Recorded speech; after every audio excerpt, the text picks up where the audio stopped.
Salamat sa Ginoo for this wonderful day. Gihatag siya na to mayong panahon. O nagtuo ko, naghatag ko siya na to mayong palawas sa matag usa. That is why we're so grateful and thankful nga ang Dios ano na nagpahigayon kanato. Kunya salamat sa Ginoo that we can continue our series study about sa pag-fight o pag-overcome sa mental health, no? Kanya, karon we will be talking about speaking truth in love. So mana ang ato ang message karon is kamutagon, and usa sa atong tan-awon karon is usaon nga grow ta, no? Mo tubo ta, mo mature ta, makahiusa ta, pinaagi sa pagsulti, pagtudlo sa kamatuoran, inubanan sa luma. No? So, mana ang atong kanawon karon because usa sa factor nga overcome nato ang problema, mga challenges sa kinabuhi is to grow in the grace and in the knowledge of our Lord Jesus Christ. So, this morning, we will talk about this passage that is found in Ephesians chapter 4, verses 11 through 16. O muna ang atong pasahe karon ng kabutagan. Let's all read. Diha sa English Standard Version. Tingnan na po sa Ginoo. And He gave the apostles, the prophets, the evangelists, the shepherds and teachers to equip the saints for the work of ministry, for building up the body of Christ, until we all attain to the unity of the faith and of the knowledge of the Son of God, to maturity, to the measure of the stature of the fullness of Christ, so that we may no longer be children, tossed to and fro by the waves and carried about by every wind of doctrine, by human cunning, by craftiness in deceitful schemes. Rather, speaking the truth in love, we are to grow up in every way into Him who is the head, into Christ, from whom the whole body, joined and held together by every joint with which it is equipped, when each part is working properly, makes the body grow so that it builds itself up in love. Let's pray. Father in heaven, we're so grateful that you are our loving God, a gracious and a merciful God who saved us from our wickedness, that we died in our sins, but you made us alive through the death of Christ at the cross of Calvary. So sa Ginoo, we're so thankful na makapadayon ni sa pagsimba na kanimo. Hiniusa nga pagsimba. Inubanan sa pagtuon sa imong pulong. Inubanan sa iusa diha sa communion and to prayer. Sa Ginoo, we thank you this moment that you will teach us, you will guide us, you will tell us the truth through the power of the Holy Spirit. Lord, we entrust this to you because we can do nothing. We will not grasp the wisdom, the knowledge without your help. Sa Ginoo, ikaw ang masaligan na magkamuhat sa matalusakan. In the name of our Lord Jesus Christ. Amen. So again, padayon ta sa ato ang message, no? And again, the purpose, the objective sa ato ang messages is to overcome, no? Mahimot ang victorious when it comes to our struggles, especially sa atong mental health. And usa sa butang nga makita nato nga mahimutang likod diha sa ato ang pagtuo is to grow in the knowledge of our Lord Jesus Christ.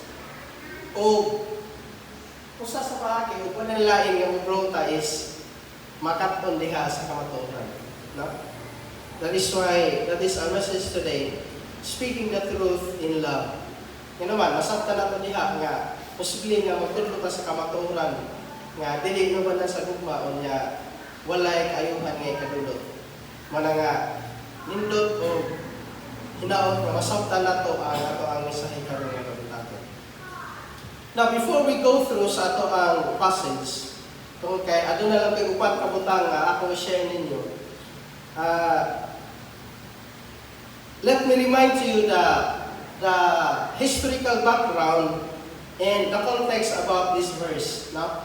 Tungod kay si Paul, if we back read sa verse 1 sa chapter 4, he is urging the believers to walk in a manner worthy of the calling. So, adunay pagtawag ang Dios, unya tungod kay gitawag ka sa Dios diha sa tagsa-tagsa nato ka mga buluhaton, ingon siya nga, ako mo kahagon nga magkinabuhi mo worthy sa pagtawag sa Ginoo kanato. And nagpadayon siya mahitungod sa atong kinaiya o sa atong buhaton.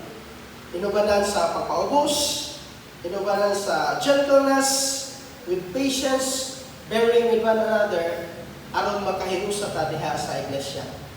So, makita nato nga ang main purpose ni Paul is we have this unity, no? Nga magkahinusa ta, nga mutubo diha sa Dios, magkahinusa ta diha sa pag-ila kung kinsa ang Dios sa atong kinabuhi, o gani diskutan niya na nga sa chapter 4 that there is one body and one spirit, just as you were called to the one hope that belongs to your call, one Lord, one faith, one baptism, one God and Father of all. Why? Because again, he is emphasizing unity in the church. Na? Unya, sa dihang nagpadayon siya sa iyahang pagtudlo, ang higipaabot ni Paul, usaon nga, makapot na ito ng pagpanaghiusa. Usaon sa iglesia nga ma-achieve na ito ang goal. Nga adunay panaghiusa diha sa kahibalo o diha sa atong maturity. Nga dili ta magpabiling bata sa Ginoo. O mo ni ang upat ka butang akong i-share ninyo. And magsugod ta sa una, sa verse 11 and verse 12, makita na ito din ha, nga aron makapot na ito ang panaghiusa diha sa atong paghamtong sa Ginoo. Atong unang sabton that Christ give the leaders for the church. Ingon siya, and He gave the apostles, the prophets, the evangelists, the shepherds and teachers. So makita na ito din ha sa verse 11, no? Again, atong sabton sa iglesia that church leadership exists to equip every believers for ministry. Again, church leadership, usa ning mga leadership sa church, apostles, prophets, evangelists, shepherds, and teachers. These leaders exist in our church for what? To equip you for ministry. Meaning, makita na ito na the word, He gave.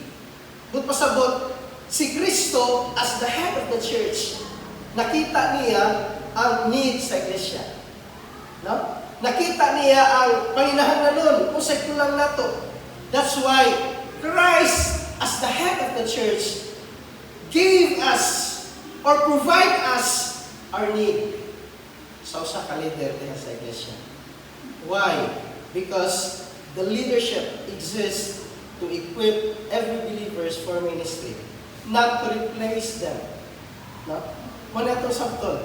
Nga ang leadership nga gihatag sa church is not to replace you. Nga ang muna itong sabton. As a body, we have different parts. As a spiritual body, we have different gifts. Di ba? Muna makita na to sa 1 Corinthians chapter 12. Nga gihulag buhay ni Pablo, nga ingon nga sa kalawas, ang iglesia sa Dios nagkalaylain taong parte.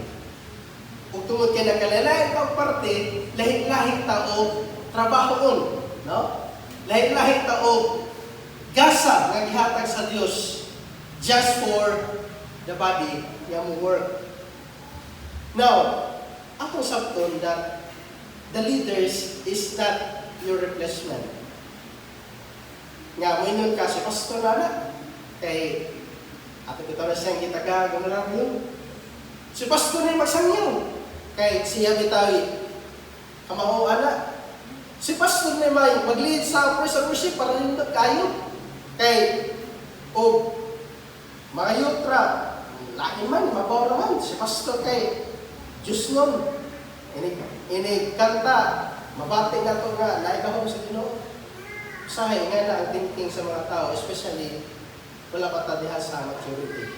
That we thought that because we have our leaders, they can do all their job na instead ikaw ang trabaho. Niyabot na sa itong point, kaya nga na ang mentality before. Siguro, posible nga, nga na ang atong mga kamat. No? Si pastor na kaya iyahan ang trabaho. But, let's still remember that God, when the time comes that you receive the salvation, when the power of the Holy Spirit dwells in you, the Holy Spirit give you gifts. Gitagaan ka og gasa sa Dios aron mo imong i-work out, mo imong itrabaho, mo imong ihatag, i-render sa church aron mag-grow ang church. So what's the purpose of Christ giving the leaders? And that is to prepare you, to train you, to make you ready, to equip you in every good works for the ministry. So, ato makita na that, una, again, kung nakita na to nga ang church nag-need o pastor or leaders, how much more si Christ?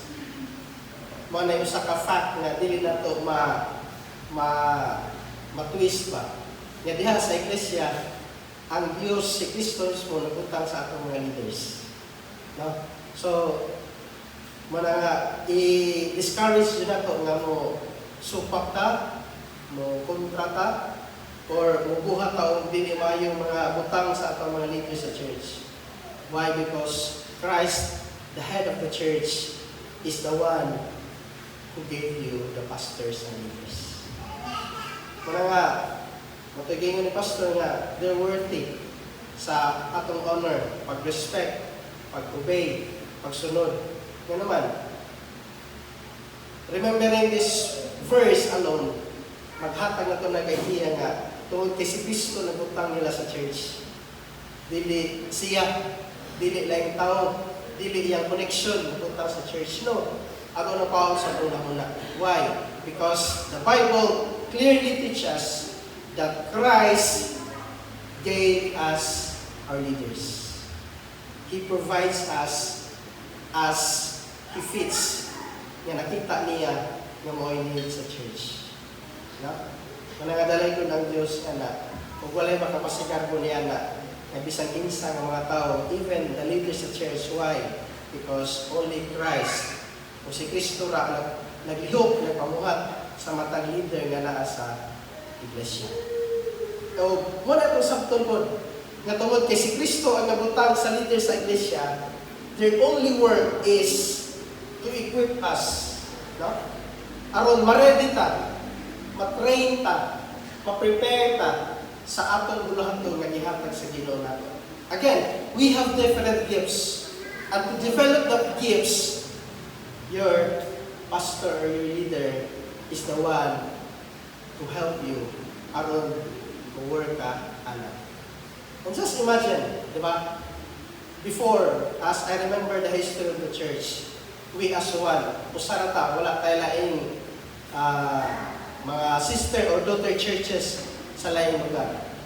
But because God gave us the passion sa ato leaders, especially ni Pastor Bong sa unang panahon, nga mo reach out, mo himo ta og evangelism. So naghimo ta og training, nag-equip ta og mga leaders nga send out na to sa mga lugar. And then years later, ato limawan karon nga laan ng mga iglesia sa laing lugar. Why? Because the leaders train, prepare the church for ministry. Kaya kung si Pastor Ratanan, musangyaw, si Pastor Ratanan, may evangelism, si Pastor Ratanan, muli, walay agi ang church. But if everybody is involved, ato nakita ang work sa Ginoo sa matag usa nato. Amen? Nakita, hinumdum ko ta nga gi-divide sa una nga pila na lang nabilin tani nga family sa church. Kinuman to sa sinakayanan, to sa mahayag, i-divide. Tapos sa upuhan sa una, i-divide ang church. But ato nakita karon ang bunga nga wala makawag. Why?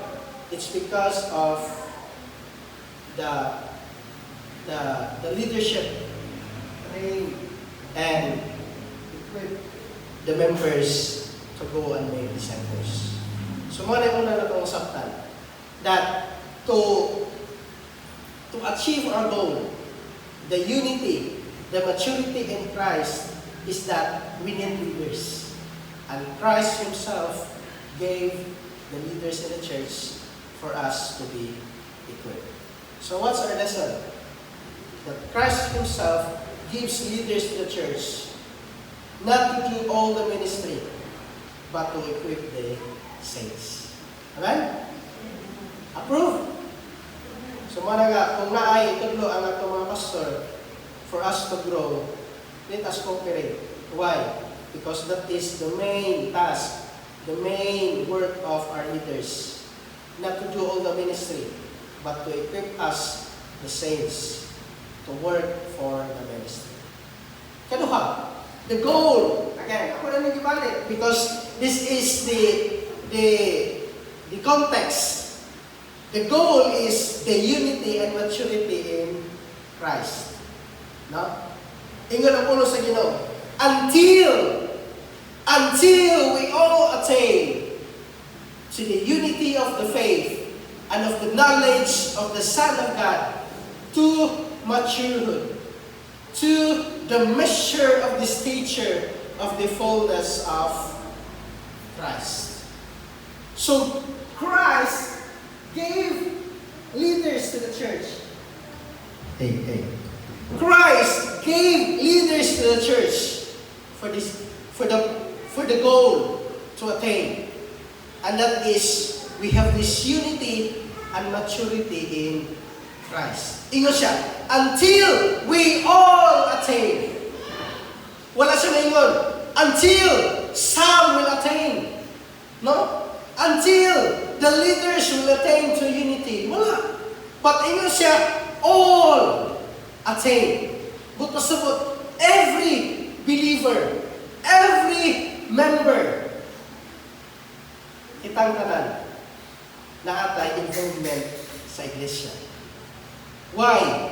Because spiritual maturity is measured by conformity to Christ, not mere knowledge or activity. That is our goal.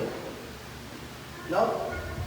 That as we mature spiritually, ang makita, ang ilhanan, ang sumanan, nga makita nato nga nitubo na kita sa ato ang knowledge, sa ato ang pagpangalagad sa Ginoo, is how you conform yourself to Christ. Tanaw na ito ang pagalingon. Kumusta man ako Christian life? Am I progressing? Nakita pa nato nga hinay-hinay, nausap akong kinabuhi into Christ likeness? Or 10 years na kung karoon sa church, sigig simba, maura man yung manong kinabuhi? Or basiguingon ka nga, mature na ko 20 years na ko sa church, pila na ka youth activity akong napilan, pila na ka cell group ako na human lesson. But look at yourself. How is you as Christian walking in the light of Christ? Why? Because spiritual maturity is measured by conformity to Christ. dili kabasihan ang atong maturity sa atong knowledge. Nga na-memorize na to from Genesis to Revelation. Daghan tag memory verse. Daghan ta og involvement ng mga activity. Youth, activity sa adult, activity sa mga fellowship, daghan tag involvement. But the measure, again, ang atong ilhanan nga nitubo ta is our life conform to our Savior Jesus Christ. So, kumusta man ang ato ang kinabuhi? Kumusta man ang imong kinabuhi karon? Is it progressing? Hinahinay ba ta nga nisaka? O nagkapareha sa atong Ginoo? Why? Because this is our goal. Our goal is the unity of faith and of the knowledge of the Son of God. That is our goal. Again, the unity of faith and of the knowledge of the Son of God. Meaning, share truth. Pareha ka.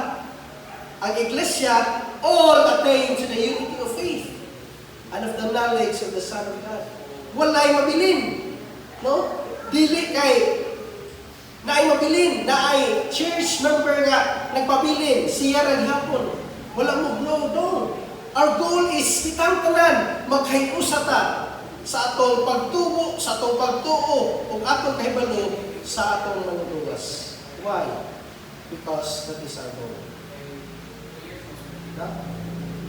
Dapat the same tao foundation, the same tao means nga lumitubo ta. Because without the truth, again, without the truth, we will not go. Importante nga naatay panaghiusa sa kamatuonan. O mo nang usap ko na nakita nako nga pros kung natay ingani series of study. Yan naman, kay kung series of study, dungan ta mo grow. Right? Kung sa atong cell group, the same tao gitunan nga dapat plan for prayer, the same tao grow. Ano naman?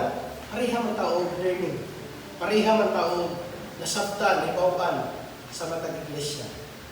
Kaya kung lahi-lahi pa tao, lahi-lahi pa o message, lahi-lahi pa o mga lessons sa cell group, posible nga mag-impang. Ang uban advance, ang uban behind.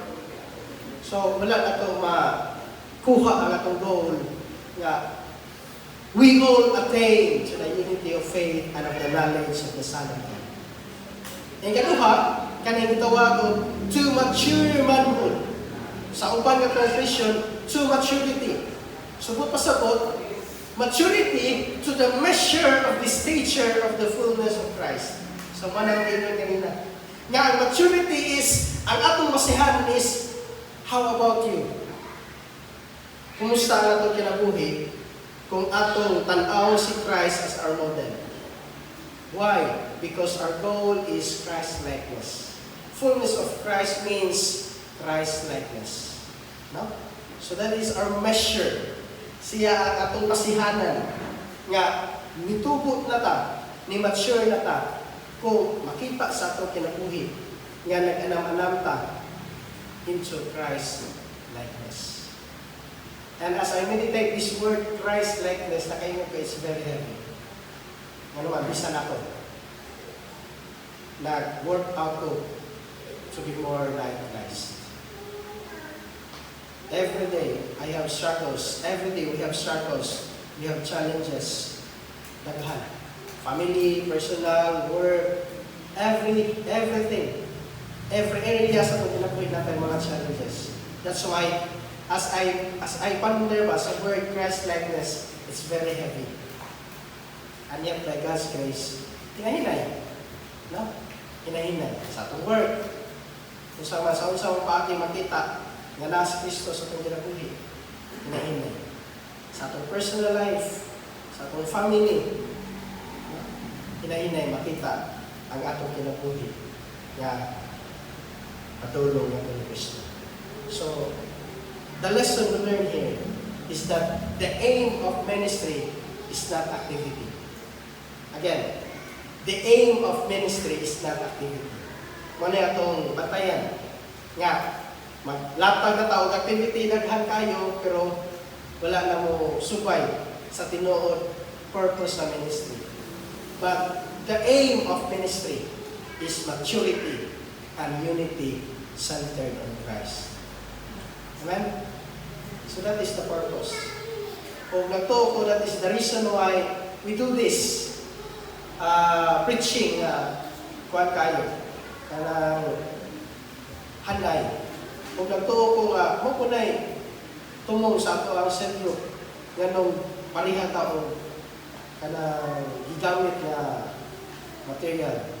Why? Because our aim of ministry is maturity and unity that is centered on our Savior, Jesus Christ. Method. So, nanata sa method. So, we have the goal. No? Our goal is makaiusap ta o mo-grow ta into maturity in Christ. So, our method here, nga makita na to din ha, sa atong passage is that by speaking truth in love. Marami no? So, again, posible nga, sulti atas kamatuuran without love, o niya, maluya nung ta. Masakitan ni nung ta. Daghan nga mga experience na to before, as bata pa ko, nga makaingon ko nga, ina na po nagdinadaan sa upang pastor. Nakita na ko sa una. Isa may, to be honest, isa may nagunaw na ano nga giigol siya pastor. Kaya si pastor magwali very subjective. Nga, gaminto niya ang puno sa Ginoo, aron nga, gaminto na manibi, aron maigo to si Tuhan. So, ay natagana. Nakatulog na tag, muwali nga, gaminto na Biblia kay aron maigo si Tuhan, matapsingan si Tuhan. Ano man? Di matakasulti. May love. No? Kung pasabot ba nga, na-over ka mga itong love sa ato ang kaitog, over ka mga itong love sa ato ang pride, nga di nakasulti, ipaagir na yung puno sa Ginoo. Pag! Gusto kayo walis pastor. Nalitabo, a member, nagluod. Ano man? Panahon na niya, nito si pastor. Uwaw kayo, ako gusto ito gimin niya ito pag-winggo ba? Hindi na simba. So, this is very important, our method. No? That you speak the truth, not by truth. Gigamit niya puno sa Ginoo, but without showing the love. Hindi naman. Bisag mo sa regisulti niya sa congregation. But here, makita na ito ang method that speaking the truth in love. Ingon ang puno sa Ginoo. Rather, speaking the truth in love. We are to grow up in every way into Him who is the head into Christ. But pasabot, truth without love wounds. Why? Because the reality is truth hurts. Ang kamatuoran, sakit. Noon, kung ikaw nag-practice ka og inom, kunya inom ka, ayaw pagugububay, sakitan ka. Kung ikaw nakita nimo yung muhang igsoon sa pagtuong nga nagabit, niya inom, ayaw magabit bay, sakitan na siya. Nungluod na siya. Kung ikaw nakita nimo yung mga igsoon nga nanglimbo, kunya inom, ayaw panglimbong bay. Kunya naa sa daghan, sakitan na siya. Mauwaw na siya. Mahiubos na siya. Grabe si pastor. Wali na sa hiting mo niya, libungan ka. Why? Because truth hurts. And if we do not manage that properly, truth without love, maghatag na akong samad nato ng mga isuon. That's why, atong likayan, sa pagsangyaw, pagwali sa puno sa Ginoo, kanang mahimutang subjective, no? Dili sa malikayan nga na yung mga ministers. Even karon, I have my co-workers, ni-share siya nga, grabe dyan ang mga pastor, lain dyan yung binalihan. Ano naman, subjective. approach sa pagtudlo, pagwali sa pulo sa Ginoo. Yung usahay ang iyang unahuna, na sa unahuna nga i-correct ng kawana, ngita din siya sa verse, asa may mo kuhan ko na niya, mo support ka verse ha? Di ara, pantay ka ng Domingo. Subjective. And that will leave pain. Mahingos. Mo to ang kaistorya ako ng gidasig, kauban sa trabaho. Kiniingon naman, pastor sa yung church sa kaya na, pas hindi mo simpa. Uy, magbinawa na, layo nyo. Loon mo tila. Yeah. Why? Because truth hurts. And if we do that, if we tell the truth without love, magbilin din ako, dili maayo nga kanang hayubos, dili maayo nga pabati. And love without truth misleads. You know, puro ra gugma, pero way ka matuuran. Huwag yapon. No? May gugmaon, maninasikon, pero ang ilahang pagtulunan, supay na, huwag yapon. So, both the truth and love are necessary for growth. Dili pwede nga truth ra, kanya way gugma, dili pwede nga gugma ra kanan, kanya way kamatuoran. So mag-uban yun ang duha. Why? Because speaking truth, meaning ana is honesty, clarity, biblical accuracy. Muna, because the only way, again, na mature ta is by God's truth. Through the Bible. Biblical accuracy. Unsay gitudlo sa iglesia nga kamatuoran, mo-grow ang church. But with that, kinahanglan uban na natuog gugma. Why? Because love is gentleness, care, humility. Lahi ang yan eh. The same verse, ayaw pagubog-ubog na imong gigamit sa imong kauban, nga nakita nimo gainom-inom. Kanya ang imong first approach, gawanin nimo sa church. Si Kuan, nadanhi, kusog kayo mainom, kusog kayo musaka o kamot, kusog kayo mo kanta, pero hindi gawas, gamiton po nagbaba sa pag-inom. Well, yes, that is true. Nga ninyo si James, dili na pwede. Nga sa usa ka baba, magikan ang tubig o ang hugnaw o kainit. Dili pwede nga usa ka baba, magikan ang pagdaig unya pagtulo. Well, that is true. But how you do it is not appropriate. Why? Because the second option is you can go to that person personally, you pray for him. Sultian mo siya nga, Brad, may gugma ko nimo man na di ko gusto nga makita na nga ingana ka. Kung mo ni nakita na sa pulo sa Ginoo nga makatabang na. You speak the truth in love. Di ba? So, wala, ang nakita. Pasalamat na po sa Ginoo nga we are not subjective.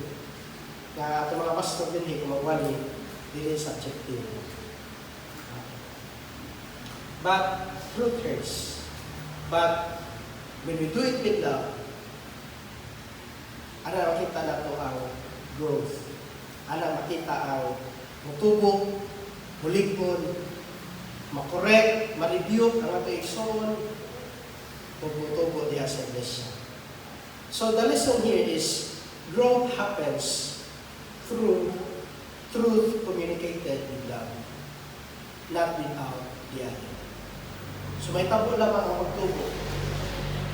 Kung ako isulti, ang kamatuoran, inubangan sa luma. Amen? Kung natay gustong madlungon, you talk to him personally. Inubangan sa luma. With humility, with care, with gentleness. Napasabto nimo. Ya, gisulti na ko ni kay naging ko nimo. No?